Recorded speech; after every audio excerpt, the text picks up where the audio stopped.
I'm here with Connor Gallagher, the CEO of St. Benedict Tan Books. This is great to be with you. We're going to talk about a really important subject to all of us and how we deal with anxiety. Thanks so much for being with us. It's a pleasure and honor to be here. Thank you. Thanks. So you're a busy dad. What made you decide to write Still Amidst the Storm? Well, father of 13 children, a very supportive wife who makes everything possible, but running a business, trying to be a member of my community, I think I found that I had something in common with everybody else I knew, just to varying degrees, and that's anxiety. Dealing with anxiety, whether it's at work or at home or spiritually, I began to look around and see I wasn't the only one really suffering from a deep sense of anxiety and stress.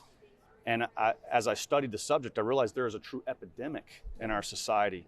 77% of adults have physical symptoms of anxiety disorder, and an amazing, even worse to me, an amazing 25% of children who shouldn't have a care in the world except to play and learn and love each other, they have physical symptoms of anxiety. So once I realized this was an epidemic that was contagious, spreading like a disease throughout our society and culture, I realized that I didn't want my children and myself to be a statistic. And so I started looking for a therapeutic way spiritually to deal with my own anxiety, and hopefully that could help others. Sure. We were talking, of course, before we sat down about, what are coping mechanisms? How can we do it? And I agree with you. Childhood should be a carefree time, if at all possible. So tell us about the book and how it's structured.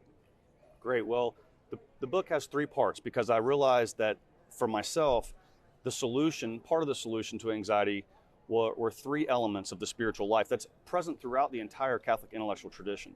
The first part is the present moment, living in the present moment with God. You see, God is the eternal now. Sure. He's not so much in the past or the future. He's just in the now with us.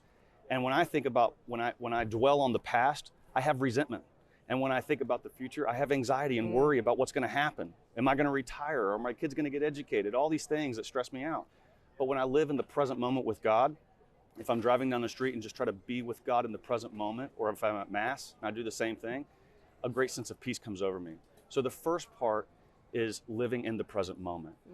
The second part is silence, and not just turning off the radio in the car, which is important. There's exterior silence, but the great spiritual masters talk about interior silence, silencing our imagination, silencing our memory, silencing our self-love, silencing our senses through fasting. There's all kinds of interior silence as well. That's where we can really begin to hear the voice of God. I learned that I'm not Moses. I'm not going to get a burning bush, okay? But I can have God speak to me in the silence of my heart. Part 3 of the book is on stillness. And in our crazy society, we are moving too fast.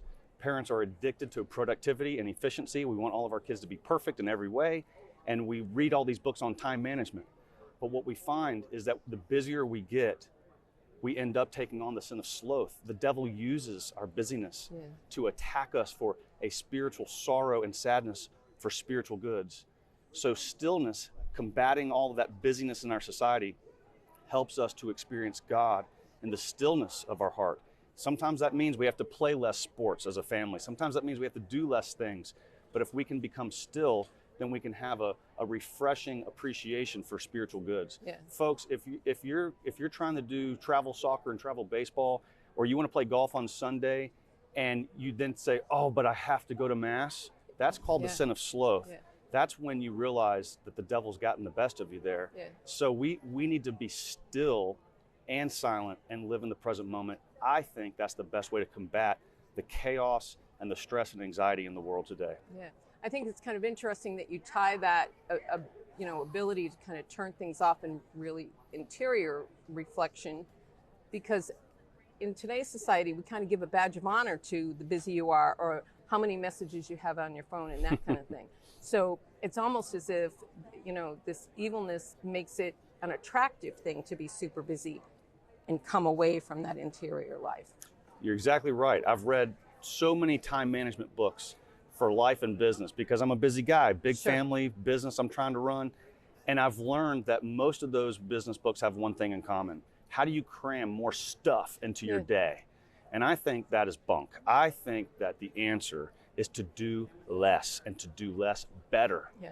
And so I believe that means you have to have time for prayer, of course, but that leads us to having more silence and more stillness in our lives. Doing more, having 1,000 to-do lists, Every kind of efficiency app you can find on your iPhone, it's not the solution, folks. It's only going to cause more anxiety. I promise that.